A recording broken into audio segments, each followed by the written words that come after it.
Every modern nation, every language you speak, and every civilization that ever rose can be traced back to just three men, three brothers who stepped off an ark onto a silent, empty planet, carrying the future of the human race in their hands. How did three brothers draw the map of the entire human race? The answer lies in an ancient code written 3,000 years ago in the Table of Nations.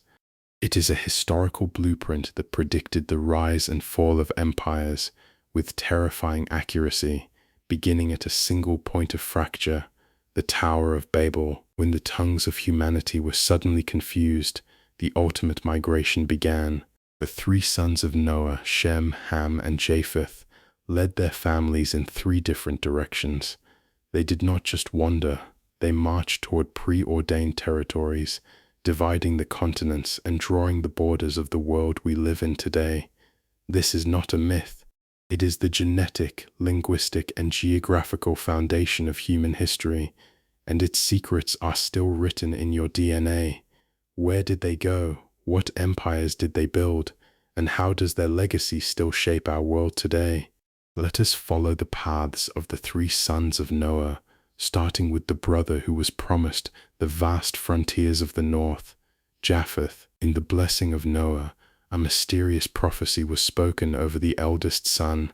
May God enlarge Japheth.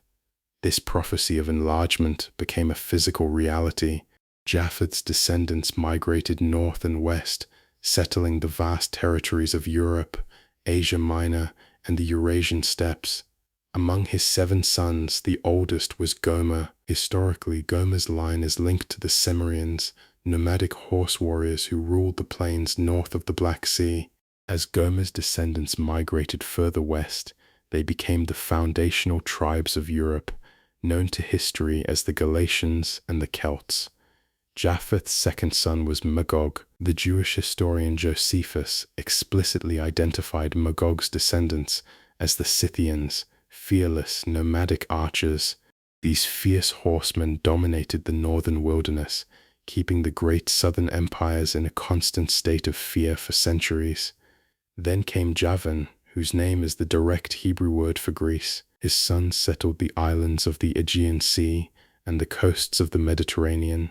From Javan's line came the maritime powers that birthed Western civilization, the Greeks, the Ionians, and the famous sea merchants of Tarshish. Japheth's son Madai became the father of the Medes.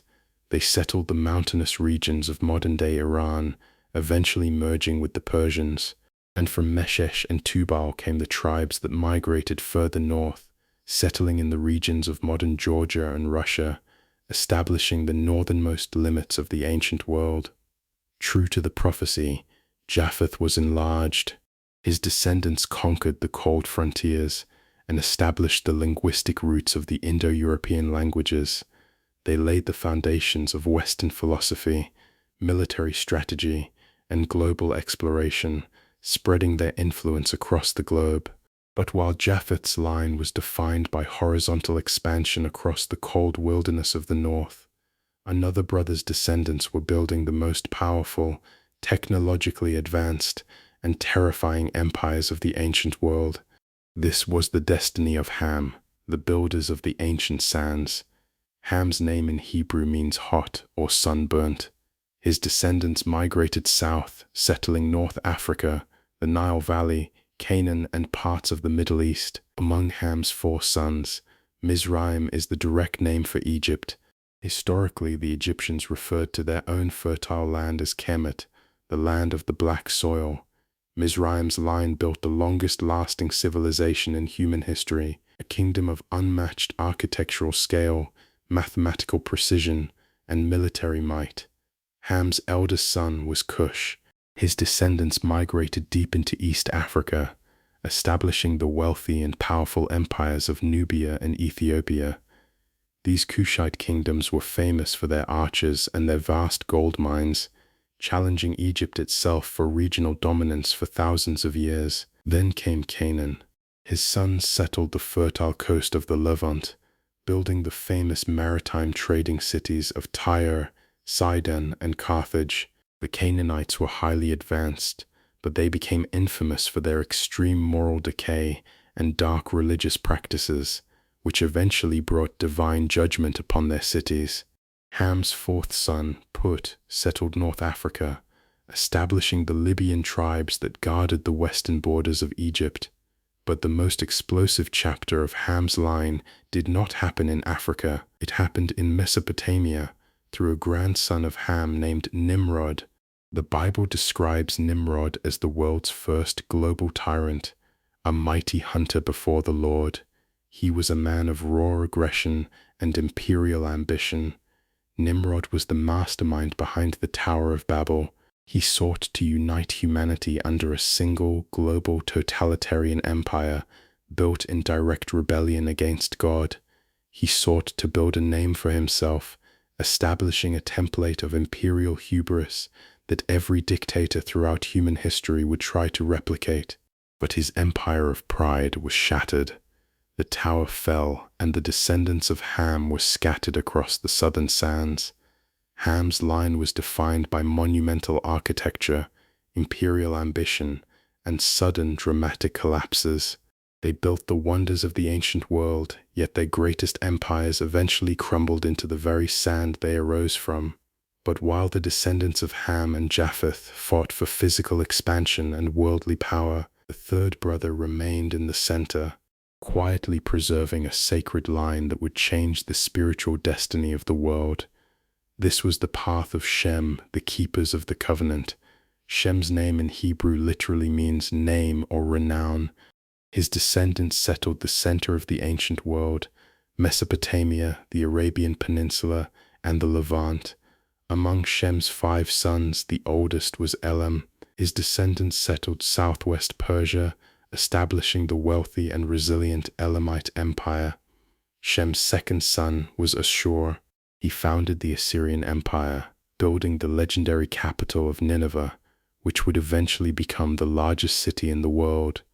Another son, Yoktan, led his descendants deep into the Arabian Peninsula, establishing the ancient spice-trading kingdoms of Yemen and Sheba. From Shem's son Lud came the Lydians of western Anatolia, legendary merchants who would later invent the world's first gold coins. From Aram came the Arameans, who settled Syria and Mesopotamia. Their language, Aramaic, would become the common tongue of the ancient Near East, spoken by Jesus himself. But the most important lineage of Shem came through his son Arpachshad. It is through Arpachshad's grandson Eber that we get the word Hebrew.